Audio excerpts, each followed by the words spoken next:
আজকের এই গল্পে জার্গেনসন নামের এই ব্যাংক কর্মকর্তাকে আমরা দেখতে পাই যে কিনা এত পরিমাণ লুটপাট করেছিল যে শেষ পর্যন্ত সে বিলিনিয়ার হয়ে যায়, কিন্তু ইন্টারপোল কোনো মতেই তার অনৈতিক কাজগুলো ধরতে পারছিল না।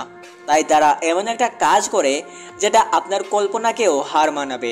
তারা একটা জিনিয়াস চোরের দলকে হায়ার করে আর তারা 10 টন স্বর্ণ প্রায় 40,000 ফিট উচ্চতায় উড়ে যাওয়া একটা প্লেন থেকে চুরি করে নেয়। তো চলুন দেখে আসা যাক আজকের এই ইন্টারেস্টিং মুভিটা। তো মুভির শুরুতেই আমরা দেখতে পাই N8 নামের এই ব্যক্তিকে, যে কিনা একজন নামকরা আর্টিস্ট। তো তার একটা পেইন্টিং আজকের নিলামে বিক্রি হবে, আর এই পেইন্টিংটার সর্বোচ্চ মূল্য $20 মিলিয়ন পর্যন্ত দাম করেছেন সাইরাস নামের এই ব্যক্তি। সাইরাসই হলো এই জিনিয়াস চোরের দলের প্রধান। তো তার দলের সাথে যদি আপনাদের পরিচয় না করায় তাহলে এই মুভির আগামাতা আপনারা কিছুই বুঝতে পারবেন না। তো চলুন পরিচিত হওয়া যাক সাইরাসের দলের সাথে। তো ইনি হলেন ডেন্টন, যিনি ছদ্মবেশ ধারণকারী একজন ব্যক্তি, যিনি বিভিন্ন ছদ্মবেশ ধারণ করে তার দলকে সাহায্য করেন।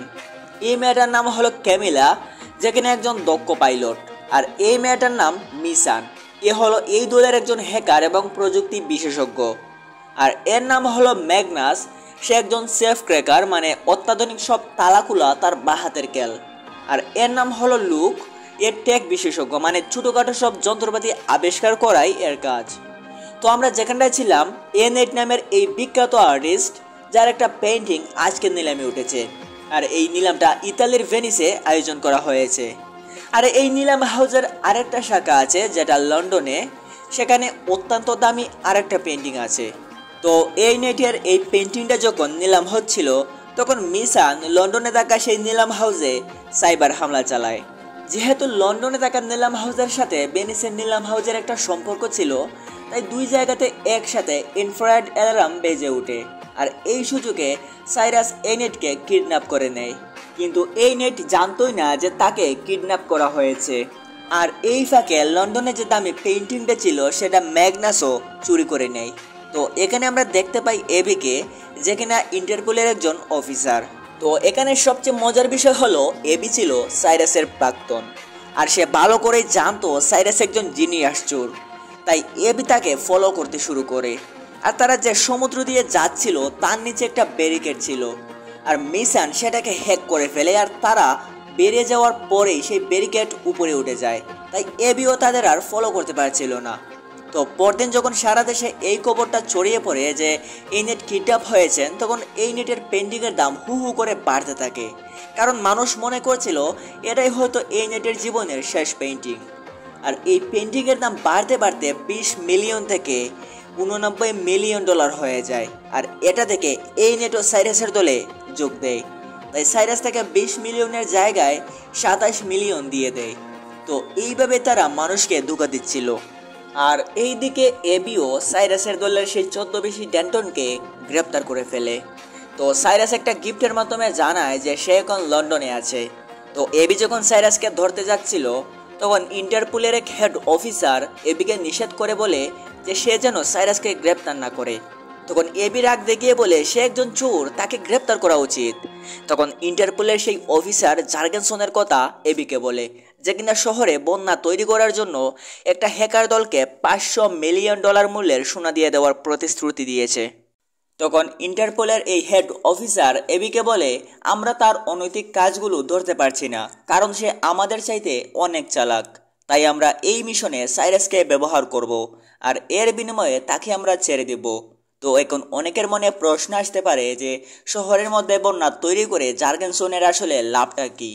তো এখানে বলে রাখি, জার্গেনসন একটা পানি কোম্পানি থেকে কিছুটা শেয়ার ধার নিয়েছিল।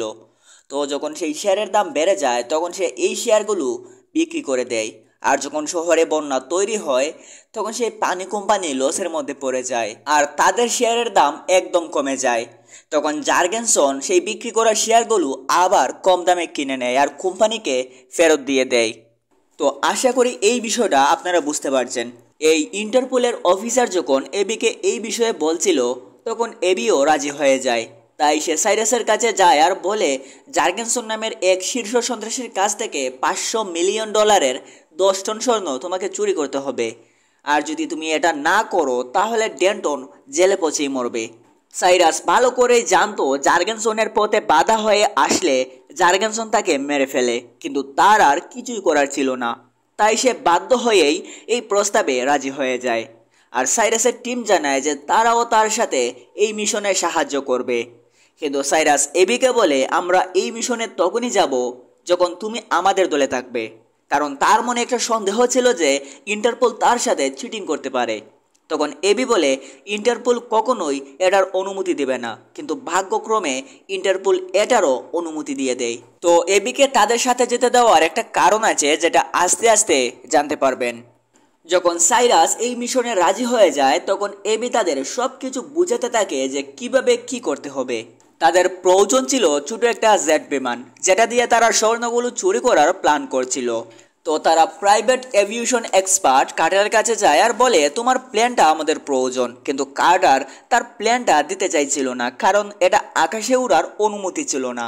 তখন এবি তার পরিচয় দিয়ে বলে, যদি ইন্টারপোল এটা জানতে পারে তাহলে তোমার প্লেন তারা নিয়ে যেতে পারে। আর এভাবেই তারা কার্টারকে রাজি করায়। তো কার্টার এই বিমানের সব ফিচার এবি আর সাইরাসকে বোঝাচ্ছিল। আর এইদিকে সাইরাসের দল তাদের প্রয়োজনীয় সব যন্ত্রপাতি রেডি করছিল। আর এই জেটটাকে তারা এক ধরনের স্টিল দিয়ে ডেকে দিচ্ছিল, যাতে করে সেটা রাডার থেকে অদৃশ্য হতে পারে। তো সব প্রস্তুতি শেষে একটা সমস্যা দেখা দিয়েছিল, যদি কন্ট্রোল রুমের কাউকে তাদের দলে না নেওয়া যায় তাহলে সব প্ল্যান ভেস্তে যেতে পারে। তখন এবি বলে, আমি একজনকে চিনি, সে আমাদের সাহায্য করতে পারে। তাই সাইরাস আর এবি মিলে তার কাছে চলে যায়। কিন্তু সে বলে, আমি সত্যি তোমাদের সাহায্য করতে চাই, কিন্তু আগে আমাকে বাঁচতে হবে। এই অপরাধের কারণে আমাকে জেলেও যেতে হতে পারে। কিন্তু সাইরাস বলে, আমি তোমাকে $1,000,000 দেব। আর তখনই সে রাজি হয়ে যায়। তো এই সিনে আমরা দেখতে পাই মিশানকে, যে একটা যন্ত্র আবিষ্কার করেছে যেটা বিমানের সিগন্যালকে ব্লক করে দেয়। কিন্তু সমস্যা হলো, এটা সরাসরি বিমানে নিয়ে যাওয়া যাবে না। তাই তারা এটার প্রত্যেকটা পার্টস আলাদা করে নেয় আর সবার কাছে ছড়িয়ে দেয়। তো সব শেষে তারা বিমানবন্দরে চলে যায় আর বিমানে উঠে পড়ে। তো বিমানটা যখন উড্ডয়ন করবে তখন তারা সবাই বুঝতে পারে যে লুক বিমানে উঠেনি। আর এইদিকে কেমিলা তাদের জেটটা নিয়ে আকাশে উঠে পড়ে। আর যাত্রীবাহী বিমানে থাকা সাইরাসের দল সবাই তাদের সাথে থাকা সেই পার্টসগুলো একত্রিত করে। তো এবি যখন যন্ত্রটা সেট আপ করছিল তখন তার হাত থেকে সেটা পড়ে গিয়ে ভেঙে যায়। কিন্তু সাইরাস কোনো মতে পরিস্থিতি সামলে নেয় আর তাদের প্লেনটাকেও রাডার থেকে অদৃশ্য করে ফেলে। তো কন্ট্রোল রুমে বসে থাকা এই লোকটা পাইলটদের বলে, জুরিখ থেকে আমাদের কাছে একটা সতর্কবার্তা এসেছে, তাই জুরিখ থেকে সকল অভ্যন্তরীণ ট্রাফিক নিকটতম বিমানবন্দরে সরিয়ে দিচ্ছে। তাই দয়া করে তোমরা কর্টিনা বিমানবন্দরে ল্যান্ড করো। আসলে এটা সাইরাসেরই একটা প্ল্যান ছিল। তখন যাত্রীবাহী বিমানটা কর্টিনার দিকে যেতে থাকে আর কেমিলা বিমান থেকে একটা ড্রোন ছেড়ে দেয়, যেটা কন্ট্রোল রুমকে বোঝাবে যে বিমানটা সঠিক পথেই আছে। এই ফাঁকে ম্যাগনাস কার্গো রুমে ঢুকে পড়ে, যেখানে ওই স্বর্ণগুলো রাখা ছিল, আর তার অত্যাধুনিক যন্ত্র দিয়ে সেখানে লক খুলে ফেলে।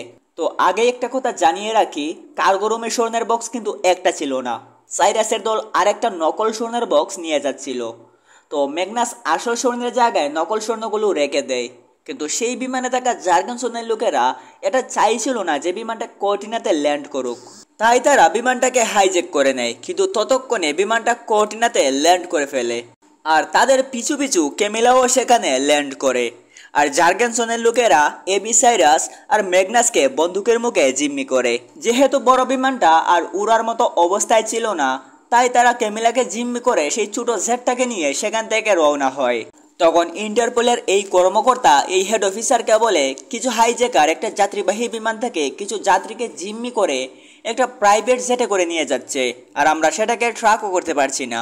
তখন এই হেড অফিসার রাগ দেখিয়ে বলে, এখানে দাঁড়িয়ে দাঁড়িয়ে কি করছো, তাড়াতাড়ি খুঁজে বের করো। এইদিকে কেমিলা, সাইরাস আর এবিকে একটা সিগন্যাল দেয়, তাই তারা তাদের সিট বেল্ট লাগিয়ে ফেলে। তখন এই কেমিলা বিমানটাকে কাট করে দেয়, আর যার কারণে জার্গেনসনের লোকেরা চারদিকে আছড়ে পড়ে। আর তারা রাগ দেখিয়ে বলে, এটা কি হচ্ছে? তখন কেমিলা উত্তর দেয়, যান্ত্রিক ত্রুটির কারণে এইরকম হচ্ছে। তো এরকম কাট করার কারণে বিমানের মধ্যে লাগানো এই স্টিলের প্লেটগুলো খুলে যাচ্ছিল, যার কারণে বিমানের স্টেলথ ক্ষমতা কমে যায় আর রাডারে ধরা পড়ে যায়। আর ইন্টারপোল থেকে অর্ডার আসে যে বিমানটাকে গুলি করে নামানোর জন্য, তাই দুটা জেট ফাইটার পাঠানো হয় সেই বিমানটাকে ধরতে। এইদিকে হ্যাকার দলের এক সদস্য জার্গেনসনের কাছে চলে আসে সেই স্বর্ণ নেওয়ার জন্য। তখন জার্গেনসন তাকে বলে, আপনি একদমই চিন্তা করবেন না, 1 ঘন্টার মধ্যে স্বর্ণগুলো এখানে চলে আসবে। তো কেমিলা যখন বিমানটা চালাচ্ছিল তখন দুইটা জেট ফাইটার সেখানে চলে আসে আর তারা বলে, তোমরা বেসামরিক বিমান চলাচলের নিয়ম ভঙ্গ করেছো, তাই অবিলম্বে রেডিও যোগাযোগ স্থাপন করো, আর না হলে আমরা গুলি করব। তখন কন্ট্রোল রুমে থাকা সেই ব্যক্তি কমান্ডারকে বলে বিমানের মধ্যে বেসামরিক লোক রয়েছে, তাই তারা যেন কোনো মতেই বিমানটাকে গুলি না করে, কিন্তু ইন্টারপোল গুলি করার নির্দেশ দিয়ে দেয়। তখন জেট ফাইটারে থাকা পাইলট বলে যদি 60 সেকেন্ডের মধ্যে তাদের সাথে যোগাযোগ না করা হয় তাহলে তারা গুলি করতে বাধ্য হবে। তখনই সাইরাস রিমোটটা বের করে এলইডি স্ক্রিন অ্যাক্টিভ করে ফেলে আর বিমানে থাকা জার্গেনসনের লোকদের মারতে থাকে। সাইরাস এবিকে বলে এলইডি স্ক্রিনের মধ্যে লিখতে যে বিমানে বেসামরিক লোক রয়েছে, তাই কোনো মতে এবি এটা লিখে ফেলে আর এই লেখা দেখে সেই জেট ফাইটারগুলো সেখান থেকে চলে যায় আর জার্গেনসনের লোকদের মারতে মারতে সে আত্মরা করে ফেলে। তো এক পর্যায়ে জার্গেনসনের এক লোক ককপিটে ঢুকে পড়ে আর ক্যামেলাকে বলে প্লেন ঠিক করে চালাতে, কিন্তু ক্যামেলা হুট করে বিমানকে নিচের দিকে নেওয়ায় সেই লোকটার মাথা প্লেনের সামনের অংশে আঘাত পায় আর সে অজ্ঞান হয়ে যায় আর ক্যামেলাও হাতে প্রচণ্ড ব্যথা পায় আর বাকি একজনকে সাইরাস লাথি দিয়ে নিচে ফেলে দেয়। হাতে ব্যথা পাওয়ার কারণে ক্যামেলা বিমানটাকে কন্ট্রোল করতে পারছিল না, তাই এবি আর সাইরাস মিলে ককপিটে চলে যায় আর বিমানটাকে কন্ট্রোল করে নেয়। কিন্তু বিমানের মধ্যে থাকা একটা স্টিলের প্লেট ছুটে গিয়ে প্লেনের ভার্টিক্যাল স্টাবিলাইজারে আঘাত হানে আর ওটাতে ভাঙন ধরে, তাই তারা বিমানটাকে কন্ট্রোল করতে পারছিল না আর তাদের বিমানটা ক্র্যাশ ল্যান্ডিং করে। কিন্তু মজার ব্যাপার হলো তারা যেখানে ক্র্যাশ ল্যান্ডিং করেছিল ওইটাই ছিল জার্গেনসনের বাড়ি আর বিমানটা ক্রাশ করার পর সেই স্বর্ণগুলো বাহিরে এসে পড়ে। তখন জার্গেনসনের লোকেরা আবার তাদের বন্দি করে নেয়। তো ওই হ্যাকার দলের মেয়েটা এবিকে চিনে ফেলে আর বলে এটাতে ইন্টারপোল জড়িয়ে আছে, তাই এই ডিলটা করা সম্ভব নয়। তখন জার্গেনসন মেয়েটাকে গুলি করে মেরে ফেলে আর সেটা বিমানে থাকা একটা ক্যামেরায় রেকর্ড হয়ে যায় আর এরই মধ্যে পুলিশও সেখানে চলে আসে। তখন জার্গেনসন বলে আমি আমার সম্পত্তি রক্ষা করছিলাম, এরা অনুপ্রবেশকারী, তাই পুলিশ সাইরাসের দিকে বন্দুক তাক করে। তখন সাইরাসের দলের হ্যাকার মিসান সে প্লেনের এলইডি স্ক্রিনের মধ্যে সেই মেয়েটাকে মেরে ফেলার দৃশ্য দেখায়, তাই পুলিশ জার্গেনসনকে গ্রেপ্তার করে নিয়ে যায় আর ইন্টারপোলের সেই হেড অফিসারও সেখানে চলে আসে। তখন সাইরাস এবিকে বলে আমার কাজ আমি শেষ করেছি, এটা বলে সে সেখান থেকে চলে যায়। তখন ইন্টারপোলের এক কর্মকর্তা তাকে বলে এই হেড অফিসার বিমানের মধ্যে গুলি করার নির্দেশ দিয়েছিল। একথা শুনে এবি বুঝতে পারে এই অফিসারের উদ্দেশ্য ছিল সেই স্বর্ণগুলো হাতিয়ে নেওয়া, মানে জার্গেনসনকে গ্রেপ্তার করা তার উদ্দেশ্যই ছিল না। তাই সে এই অফিসারকে একটা ঘুষি মেরে দেয় আর চাকরি থেকে রিজাইন করে সাইরাসের দলে যোগ দেয়। তো এখন আসে গল্পের আসল টুইস্ট, যেটা এবিও জানতো না।